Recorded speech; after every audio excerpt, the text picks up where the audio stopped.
Now the next topic that we have is corrosion and prevention. Now what is basically corrosion? Corrosion हमारे पास किसी भी metal की slow और continuous eating away को कहते हैं, जिसकी सबसे कॉमन एग्जांपल है आयरन की रस्टिंग. सो लेट्स सी कि हमारे पास what process occurs in corrosion.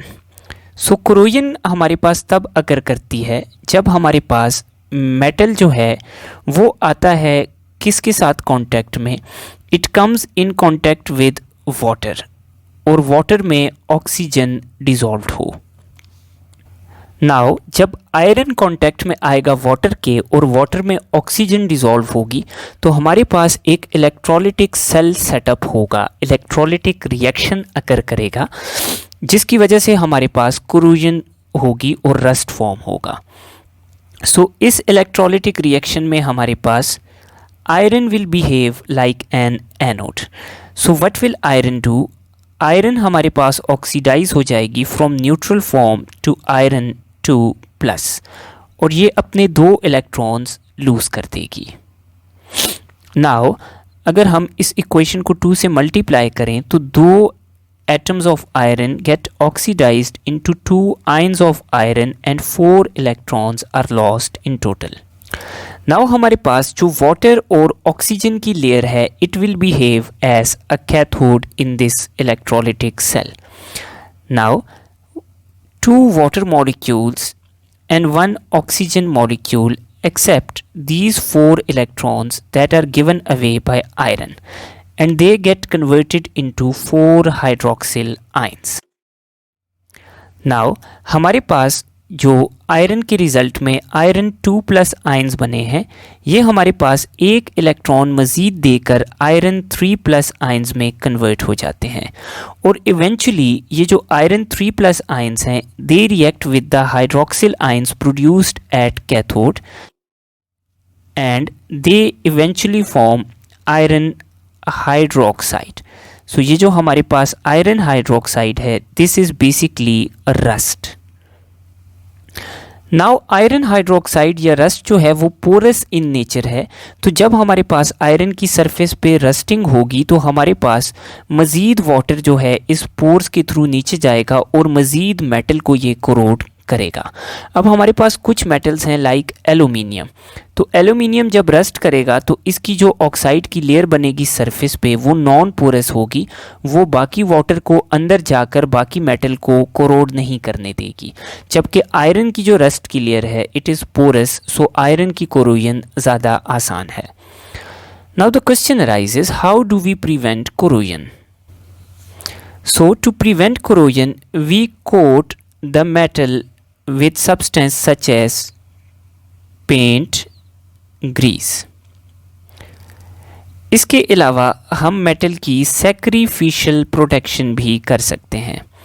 Now what is sacrificial protection? So for example अगर हमारे पास आयरन मौजूद है तो आयरन के साथ हम एक पीस अटैच कर देते हैं उससे ज़्यादा reactive metal such as zinc. तो अब अगर हमारे पास इलेक्ट्रोलिटिक रिएक्शन होगा तो आयरन से पहले जिंक रिएक्ट करेगा और कोरोजन जिंक की होगी जबकि iron will be saved from corrosion. Then हम आयरन को फॉस्फेट बाथ में भी डिप कर सकते हैं जो हमारे पास इसकी कोरोजन को प्रिवेंट करेगा. इसके अलावा हम आयरन का एलॉय बना सकते हैं like steel is alloy of carbon, ये भी रिएक्शन को प्रिवेंट करेगा. इसके अलावा we have another method that is called electroplating that we will be discussing later. And then we also have another process called cathodic protection. So cathodic protection में हम क्या करते हैं, अगर आयरन रस्ट करती है तो हमारे पास आयरन बिहेव्स एज एनोड, लेकिन अगर हम आयरन को नेगेटिवली चार्ज बना दें तो इट विल बिकम कैथोड. सो अब हमारे पास ये एनोड की तरह बिहेव नहीं करेगा और हमारे पास इसकी कोरोजन नहीं होगी. Now let's see the process of electroplating. That what is electroplating? Electroplating में हम किसी भी सब्सटेंस को दूसरे सब्सटेंस से कोट करके प्रोटेक्ट कर सकते हैं. For example I have a key. इस की को मैं कोट करना चाहता हूँ with silver. So what I will do in the reaction, I will take two electrodes. First will be anode, जो कि मैं किसी भी सब्सटेंस का ले सकता हूँ, and the second electrode will be cathode. अब जिस सब्सटेंस के ऊपर मैंने कोटिंग करनी है यानी की के ऊपर, तो उसको मैं नेगेटिव चार्ज यानी कैथोड बनाऊंगा, जबकि एनोड में किसी भी सब्सटेंस का ले सकता हूँ. नाउ अब मैंने जिस सब्सटेंस की कोटिंग करनी है उस सब्सटेंस का मैं सॉल्ट ले लूँगा.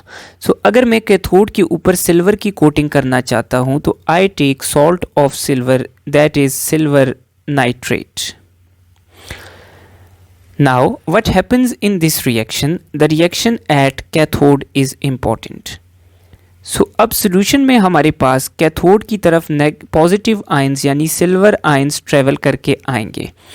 तो सिल्वर आयंस जब हमारे पास ट्रैवल करेंगे टूवर्ड्स कैथोड, कैथोड से ये इलेक्ट्रॉन को एक्सेप्ट करेंगे और सिल्वर आयंस कन्वर्ट हो जाएंगे इनटू सॉलिड सिल्वर.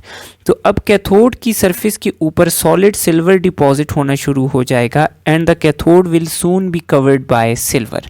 तो यूँ हमारे पास जो कैथोडिक मटेरियल है वो मेटालिक सिल्वर से कोट हो जाएगा और इसकी इलेक्ट्रोप्लेटिंग कंप्लीट हो जाएगी.